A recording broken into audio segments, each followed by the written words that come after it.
Hey, just recently, United States Women's World Cup team brought home the World Cup. Yeah, they did. And joining us on the line is Abby Wambach, and she was a member of the World Cup team. She got quite a vita, broke Mia Hamm's all-time international goal-scoring record, been Player of the Year, two-time Olympic gold medalist, She's done quite a bit in her career. 100, what was it? More than 100 goals and 129 appearances. Welcome to the program, Abby Wambach. How are you? I'm doing good. How are you guys? We're good. Doing fantastic. Now, this is a big deal for me because I've been around the game of soccer since I was about 5 years old. My son started when he was 3 and played all the way through college and then, did some coaching and stuff. And so this is a big deal. How did it feel when you guys finally got this World Cup victory in the rematch with Japan just a couple of weeks ago? Yeah, I mean, it's been an amazing couple weeks, kind of a whirlwind tour going around the country, talking, celebrating with fans all over the country. It's been amazing, and I think even despite the fact that we were playing on artificial surface, which we really did try to fight, we were able to pull out a win. We were able to play in the final against the team that took it away from us last time 4 years ago. And, I'm so proud and honored to be an American. I'm so patriotic, and to be able to do this for our country, for our fans, I don't know if it gets better, and I think it's really important that, the things that we talk about now and the movements that we make in and around, I have a platform and I want to use it to the best of my ability, and I want to make sure that, especially, you guys are down in Texas, right? I mean, yeah. The weather gets so hot there. I could not imagine playing on an artificial surface field there. I think that it would literally be life-threatening. I honestly couldn't imagine it, and that's kind of partly why I want to talk to you guys. I've partnered with a trade association called RISE, and they represent lawn care products, and I really am fighting to make sure that all of our kids are safe and healthy and happy, and that they get to play on natural grass. And I think it's really important that it's a conversation we at least start. Well, my son was a soccer player that actually dabbled in place kicking. He was pretty good at it. He was, I think his longest was like a 67-yard field goal. But he went to a kicking camp in North Texas at University of North Texas, and the temp on the field there was about 165 degrees. Wow. Unbelievable. I was wearing flip-flops, and the tips of my toes were getting second-degree burns, and they weren't even touching the turf. It was just that hot. Yeah. So they had to call off the clinic and said, "Hey guys, go home. We'll be back at 10 o'clock tonight." Yep. I mean, and I believe it, and that's just one of the side effects of artificial surface. You got these rubber pellets that we don't have enough research on. We've got, more injuries, and instead of grass stains, we have scars on our knees and our elbows and our legs.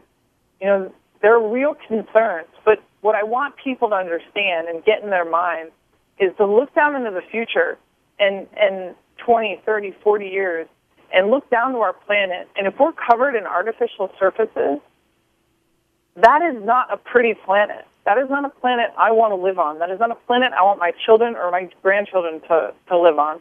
I want my grandchildren and my children to live on a planet that is filled with natural grass surfaces, natural resources, And I think it's also important to note that, like, the groundskeepers, for me, I'm a pro athlete.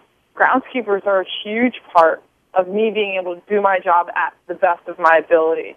And they make sure that all of the fields, the tip-top best fields that I've played on in the world, are in tip-top shape.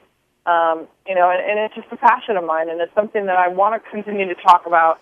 It was a fight that I had with FIFA before the World Cup to try to get our World Cup on natural grass because it was played on artificial surface.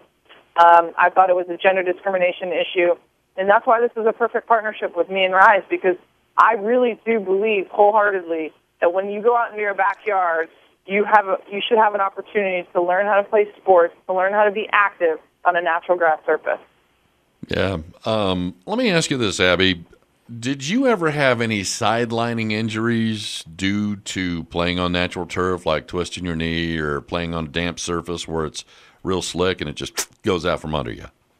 Yeah, I've actually I sprained my LCL last summer on an artificial surface, and it's one of those things that it's, in my opinion, and the studies show. You can go to debugthemyths.com slash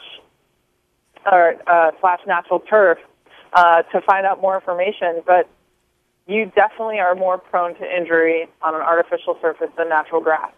And there's a lot of myths out there about artificial surface being cheaper, and that's just not the case. I think it's really important that we keep our kids safe and that it's more fun. I'm not as good of a soccer player on artificial surface because in the back of my mind, I'm thinking, ooh, do I want to go into this 5-tackle? Yeah, you just can't let it all hang out. Yeah, you have to kind of reel yourself in moments during a game on our artificial surface, and that's why for me, I'm so happy that we won the World Cup because it gives us the platform. And a lot of people are like, oh, but you won the World Cup on artificial surface. My response to them is, you know what? I think you missed more goals. I think you missed better soccer, and we would probably have done even better in terms of the way we played for the whole of the World Cup if it were played on natural grass. Right. You did mention the rubber pellets. What is the controversy surrounding the rubber pellets on artificial turf? Well, I mean, there's a lot of talk about the rubber pellets and how, more goalkeepers. There was a study being done up in the Northwest that there were a few goalkeepers that were being treated for cancer. What's in these rubber pellets, people?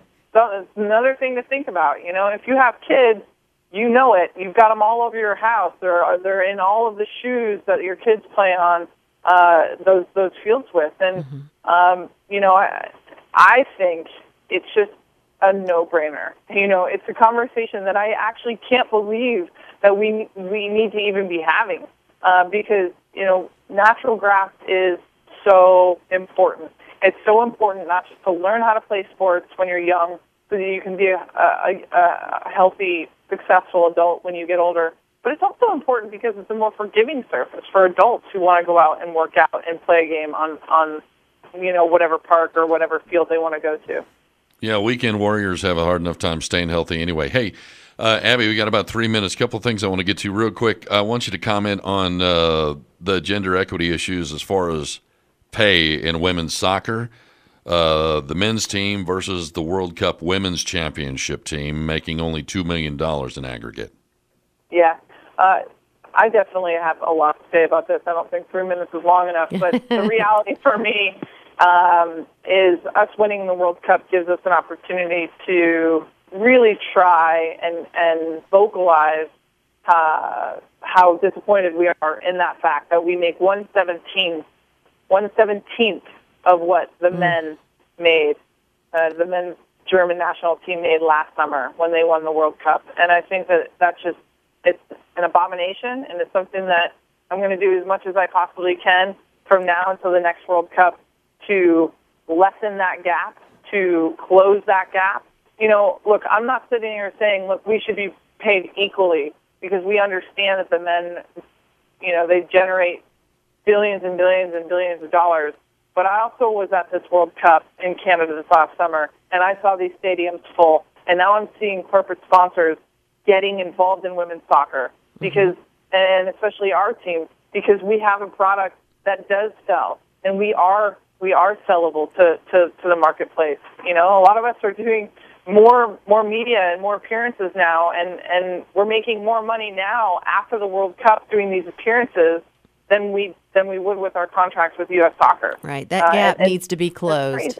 And it's crazy. I mean, it is crazy, and hopefully us winning the World Cup changes that. Well, if you're beating that bass drum, Laura Mack will be playing the cymbals right behind you. I'm right there with you, sister. Yeah. Hey, real quick, two more things. We got about a minute left, and then you got to go because you got a lot of interviews. But I wanted to see where you were at as far as retirement. A lot of the commentators are saying, well, Abby's going to retire. Are you retiring from soccer or just World Cup soccer? I have decided to retire from World Cup soccer and haven't made definitive decisions on what I'm going to do next summer. I would love to sit here and say, yes, I want to play. I would love to play for my country in another Olympic Games, but it's another year on an aging body. I'll be 36 next summer. I've got a lot of things that I want to do with my life, but the reality is if I'm good enough, if I could make the 18-player squad, then it would really, I think, be hard to say no to playing another and final year of what seems to have been a storied career. Yeah, if you're good enough to be there, you're good enough to be there, and you want to be there. I get it. Hey, real quick before we go, Tom Stone's here at Texas Tech University, kicking butt and taking names with the women's program here. How long you known Tom Stone? I've known Tom Stone for, what is it now, 13 years, and, great guy, great coach. I think he actually helped scout for us for this World Cup, and I think that the more we can keep getting people involved with women's sport, the more we can promote women's sports all around the country, the better. All right. Hey, Abby Wambach, World Cup champion, member of the U.S. national team, Olympic gold medalist. Hey, man, I know that the University of Florida is pretty darn proud of you. Oh, yeah. Oh, yeah. Go Gators, baby. All right, Abby, have a fantastic day. Thank you so much for taking time to speak with us today. No problem. Thanks for having me. Yeah, nutmegs to you, okay? Bye-bye. See ya.